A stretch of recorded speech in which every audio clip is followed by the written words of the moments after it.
And a little bit about this, I don't know a ton about the story, but I do know a little bit. That here you have a man or a person who is faced with this struggle between his convictions and his commitment. A struggle between how he should respond or how he should react.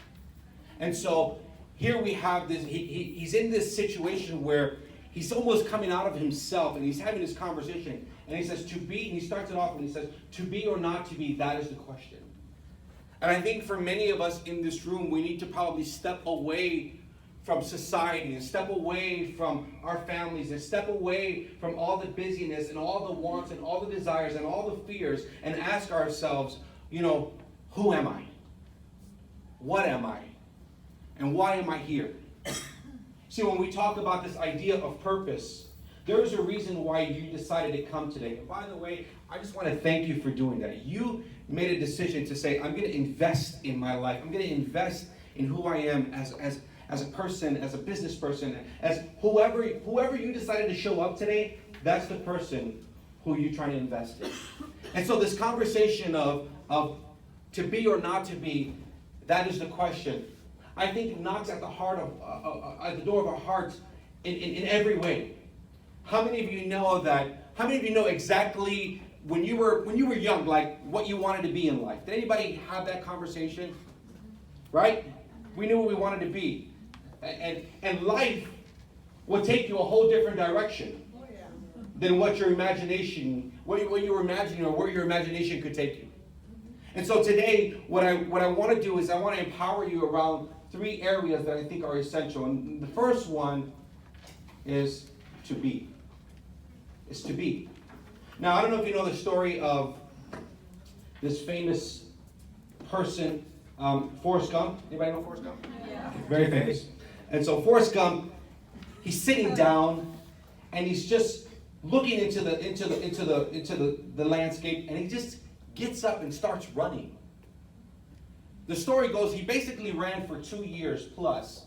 And people asked him, well, what are you running for? In the process, he helps somebody start a business, and he influences the world. Bumper stickers are made, t-shirts are made. Along the way, people are saying, what are you running for? World peace? Is it this? Is it that? He says, I just felt like running. And then all of a sudden, he gets to this point, and he pivots and says, I'm tired. I just want to go home now. And I think for many people, that is the conversation of today. That you're running without purpose. That you're running, you're gassing it up, you're going for it. But then you realize, I'm tired. I'm tired of this. This is hard. I don't know where I'm going with this. And so the conversation for us today is to think about, who are we supposed to be? And that's a very unique word, because to be is all about the future. Like, how many of us are concerned about the future, but at the same time, many of us can't focus on the future because we're stuck in the past. Think about the things that are limiting you from becoming all that you're supposed to be. I think about where I've been over the past few years. I would say in 2011, my life, I did a Forrest Gump. I pivoted and said, I'm tired of living the way I'm living. I was pursuing success. I was pursuing all of my dreams, but outside I was crushing it, but inside I was crushed. And so I was running and I was looking good to everybody else, but inside I ran out of gas. And it wasn't until I made that point to pivot and said, there has to be something better. There has to be something of greater value. If I didn't have that conversation, I would have lost my marriage. I would not have my son. I wouldn't be the healthy person that I am today, spiritually and emotionally. You see, because for us guys, right, and I don't speak to a room full of women, Keith and I would probably tell, I wish I could get guys to get up here and dance like you guys are like, you can't get guys to do that. They're like, bro, I'm going to hit you in the mouth. Like, sit down. Like us guys, we run away from our emotions for some reason. But the thing about having this moment where I pivoted my life and said, okay, if I don't start understanding who I'm supposed to be, I'll never do what I'm supposed to do. And so who we are becoming has everything to do with our purpose. This is a purpose conversation. You see, because there have been things in your life that have limited you from becoming everything that you're supposed to be. A failed relationship, a poor decision, family of origin issues. And we think, well, this has no effect on us. I'm just going to crush it in my business. If you think that doesn't affect your business, you're dead wrong. See, it's not about who I am. It's not about what I do that defines me. It's who I am that defines me. See, and the stuff that we learn about who we're supposed to be, it doesn't define us. It's supposed to refine us. It's not supposed to confine us. It's supposed to release us. You see, it isn't until we have these conversations, these moments where we stop and pivot and realize, I'm tired. Who am I supposed to be? See, because that is at the heart of the question, to be or not to be, is will I or will I not? See, as he's having this dialogue with himself, it was really about dying and living. It was, should I continue living or should I just die and end this thing? Like, how many of you guys might be facing that with your career? Is this really what I should be doing? Should I just kill this thing altogether? And you might be tired.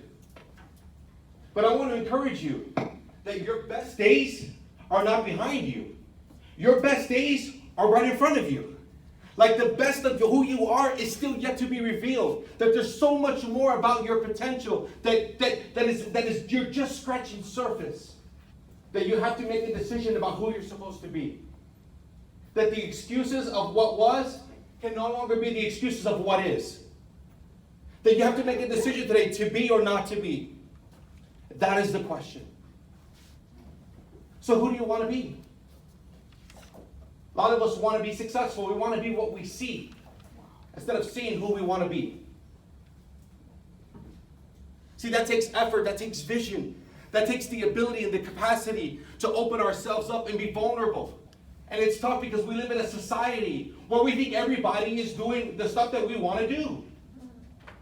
That everybody is just crushing it out there.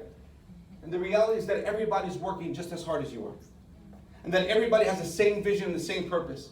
See, here's the thing about excuses. Excuses are not lies. You can just choose to use an excuse or not.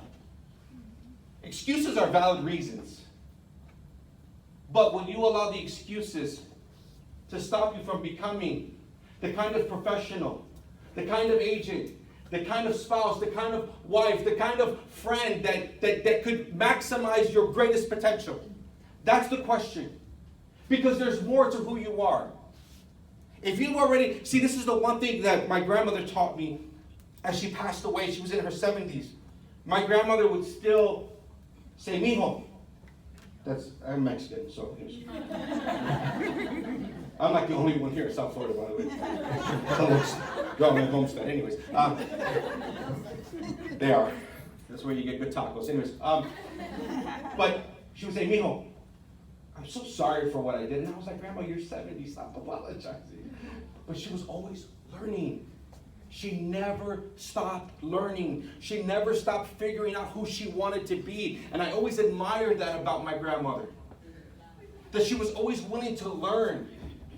And some of us have shut off the learning because we've already made a decision instead of discovering who we're supposed to be. We've made a decision. I'm going to be angry. I'm going to be upset. I'm not going to let her do that. I'm not going to let you say that. I'm not going to let no man do this. I'm not going to let no woman. Instead of, we've decided, and there's a moment where we have to discover who we're supposed to be. And in that journey along the way, see, one of the greatest self-discovery things that I could experience was hitting rock bottom. That was the best thing that could have happened to me. See, because I was good using all of my talents until it no longer was good. That my talents and my abilities and my skills are all great. But guess what? There were certain things I just couldn't talk my way out of. There were things about who I was as a person that were resonating with my future. And unless I had a conversation, unless I sat down with that person and said, Benny, this is what we need to do, we would never get anywhere. And so you have to make up in your mind, who are you going to be after today? You got downloaded with 5 areas: faith, finances. The other one was fitness. The other one was your career. The other one was financial, right? Family. Those are handles for you to grab on today. I don't want you to take that lightly. If you walk out of this room the same way, you missed it. You missed it. Our lives should be changed by the influence and the people around us. Like here's the thing, we got one life.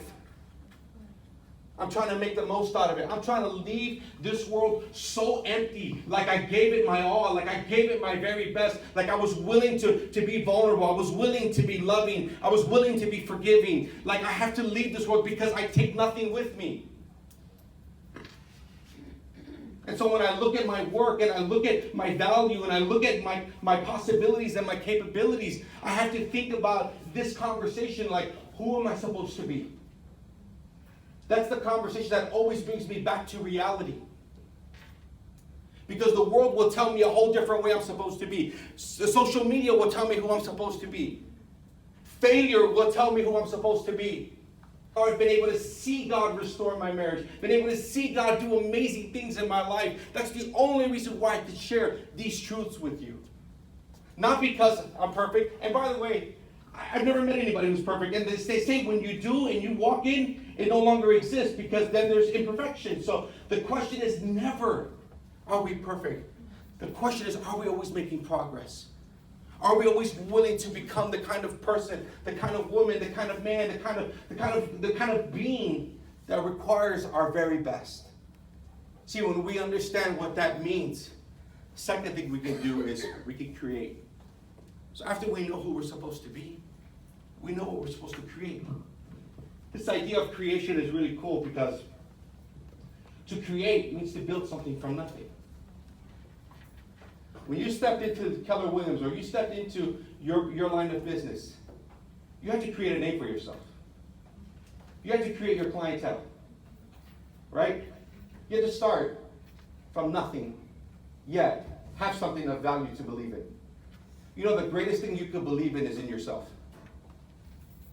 The greatest thing you can believe in is yourself. Because if you believe in that, nobody can take it away. And that's one of the hardest things to accept, is who I am. And so this tug of war, our confidence is connected to this. Our ability to step out and step into spaces and go after bigger contracts and go after bigger ventures and bigger venues or to think, man, that's possible. Like, how many of you have looked at somebody and admired their walk and then said, I can't do that? We do it all the time. But I want to let you know today, you can do it.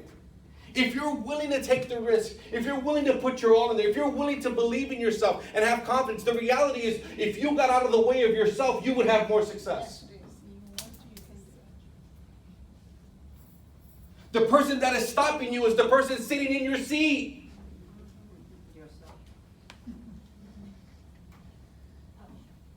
I don't know about where you're at for 2019, but I want you to shift where you're going. I want you to shift how you're thinking. I want you to shift your possibilities. I want you to shift your capabilities because there's more to you. I hope this talk rattles your cage because we have yet to see your full potential. Stop acting like you've shown it. There's so much more. There's so much more. When we understand that we can create something from nothing, like, I understand it takes time. I started speaking when I was 19 years old, and I remember very clearly what I was supposed to do. Like, I just didn't get here at 41 and be like, well, I'm just going to start this tomorrow. No, it didn't happen that way. This has been years. This has been talking to homeless people. This has been talking to drug addicts. This has been talking to students. This has been talking to successful doctors. This has been talking to lawyers. This thing has been in the works for a while. And I want to encourage you, don't give up. You're getting there. Don't give up. Don't quit on yourself. Sometimes what you're calling failure is you quitting too early. Stop quitting on yourself. Don't do it anymore. Give yourself permission. I'm not going to quit on myself anymore. There's so much you have to offer. You want to know why? You know who's at stake? Your children. Your legacy. Your legacy. Isn't that what this event is called? Legacy Ladies.